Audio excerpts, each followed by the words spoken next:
Good morning and welcome to episode 6. And we're going to do some real coding.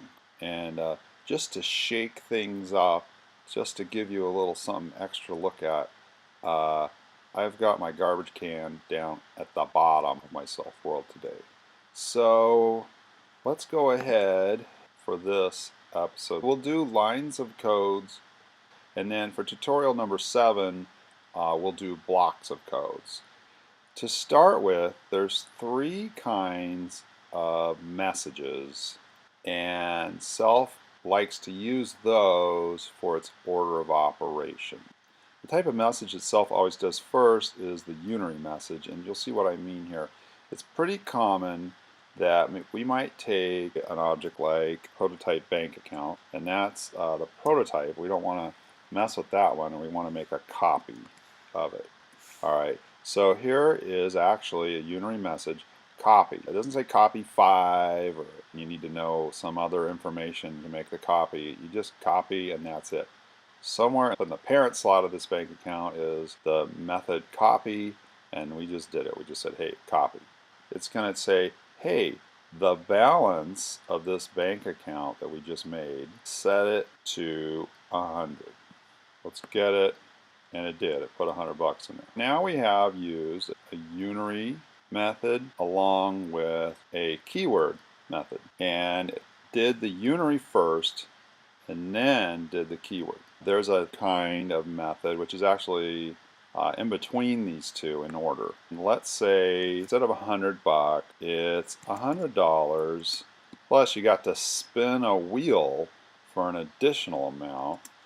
And since it's Saturday, you also get the interest. And so it would be spin times whatever our interest rate is. We're going to make a copy of bank account, but balance set it to 100. That's no good anymore because we got all this other stuff. After the unary method comes these binary method.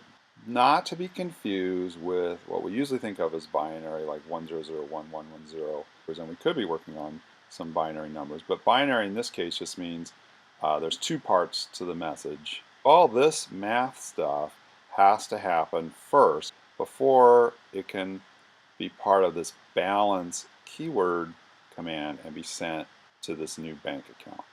So it's pretty clear why it's in that order, because you really are going to do a lot of things where you're like, hey, make a new copy of this and set some parts of it to some math that we're just going to figure out right now. Let's take a look at the binary message here. Self does things a little different than a calculator. It cares more about what kind of method or message it is. And these are all the same kind. They're all binary messages. What it would like to do is just say, hey, start from left to right and go 100 plus spin, make that amount, plus whatever's next. And that would work fine if all of these were the same. If these were all plus, then Self would say, okay, 100 plus spin, plus interest rate. And it would do it in that order. But if you have mixed binary messages, Self will be like, hey, you've been sending me a lot of mixed messages. I'm not really sure what you want me to do with this. I don't know what kind of prototype-based object-oriented language you think I am. And it's going to throw up a big red block and say, hey, don't talk to me like that. You better just put some parentheses in there or you're not going to get what you want. Okay, so let's take a look at the keyword messages because they can get more complex. Let's imagine that we're a cardboard box manufacturing company and we have an object called cardboard box. We want to be able to set the dimensions of a new cardboard box and run it off the assembly line. So let's say we have a message that we can send. We have something called dimensions height, width, length, length, and that's all one message, and we can send it to cardboard box all at once and give it 3 dimensions. When we do it, we're going to do some crazy formula to calculate the height, calculate the width, calculate the length. we would type in something like this: cardboard box copy, and then dimensions, height, blah, blah, blah, blah, blah, width. We just set that to 10 just to make it easy. Length, 6 times initial unit. And then we end the whole sentence with a period. The keyword message, dimensions, and we threw in the little height. We're saying, hey, this is going to be all the dimensions, and the first thing is going to be height. We put in a bunch of binary messages, just pretend F means something, GH means something, all this means something. The next keyword is width, but it's part of this one keyword message, which is all 3 of these together. The width, we have to capitalize. See, this keyword starts with a lowercase d. We are using camel case, but that H does not count as starting with capitals. If you're going to have more than one keyword in your keyword message, all the rest of them have to be capitalized. So we know that this is all together. So what's the computer going to do with this? Because this is a keyword message, it's got the colon first, which makes total sense. We've got to do all this gobbledygook in here, all these binary messages. So we go, hey, NR times VL, that's something, and oh, but look, see, there's a minus here. A minus is different than plus, so we'd have to tell it, do this plus first, then minus this whole amount here. So that's going to be the height. 10, we don't have to do anything. And here, 6 times initial unit, we don't have to put parentheses here. So the 6 times this gets applied to the length, and let's say we calculated it, and it's 42. And all this gobbledygook here, it gets calculated to 5.7, just making that up, and this was already 10. So now we've got this message saying set the height to this, the width to this, and the length to this, and it does that whole thing into this new copy of Cardboard Box. Say this width was a lowercase. Now this would change everything.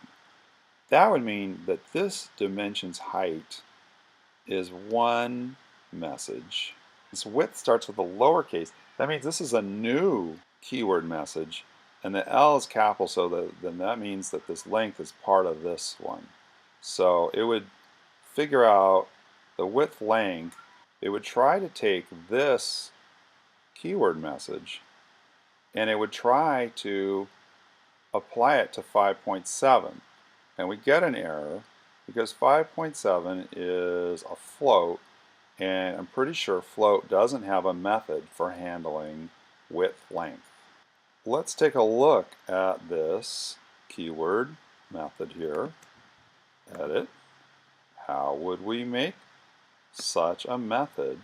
So just to make it simpler, let's call it dimensions height, and then like shorten height, width, the shorten word width, length, shorten word length.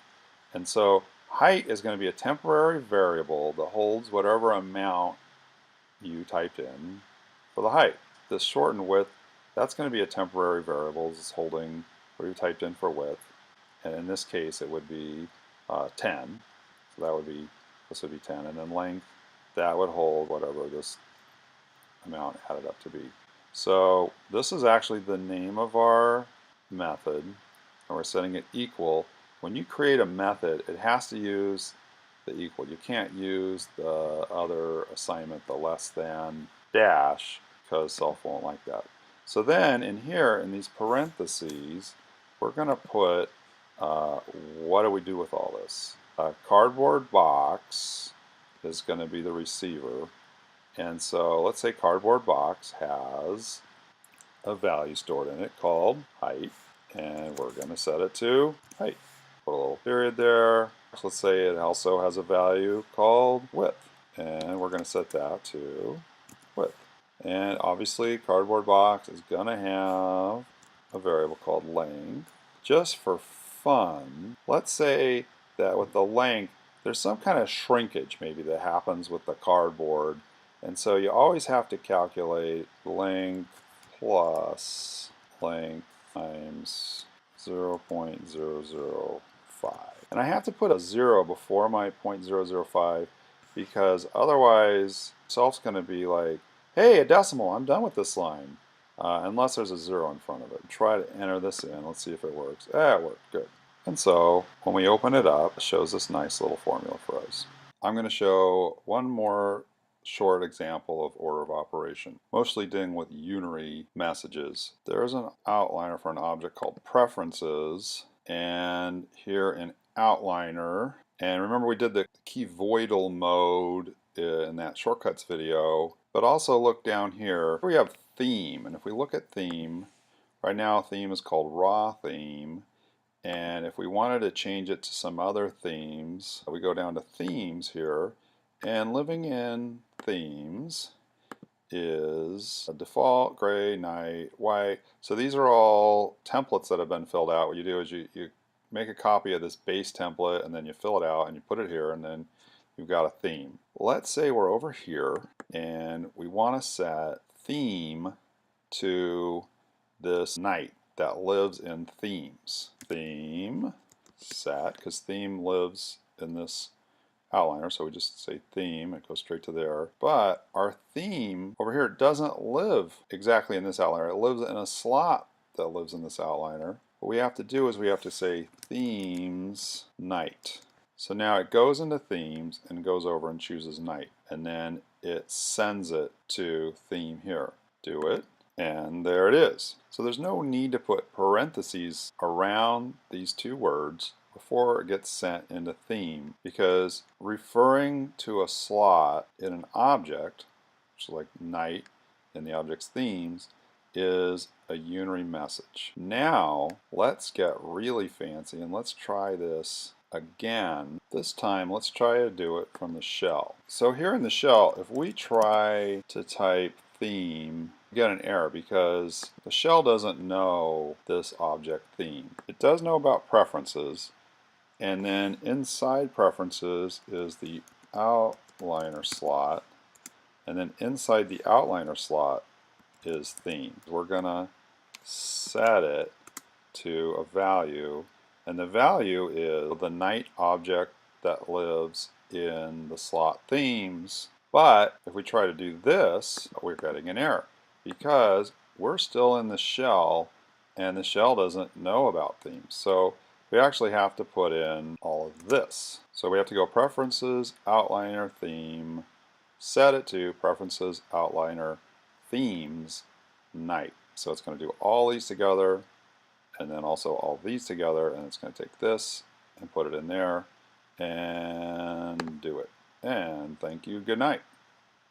In video 7, we're actually going to start doing blocks of code, which means really that we're actually just going to start programming something real, because once you do blocks, then you're ready to do real stuff. So I think what we'll do is we'll do it as a project. We'll do some stuff in the morphs. We'll make a set of tabbed pages so that we can put stuff on it like buttons and controls and things, and then like click on different tabs, and then it'll have another surface showing.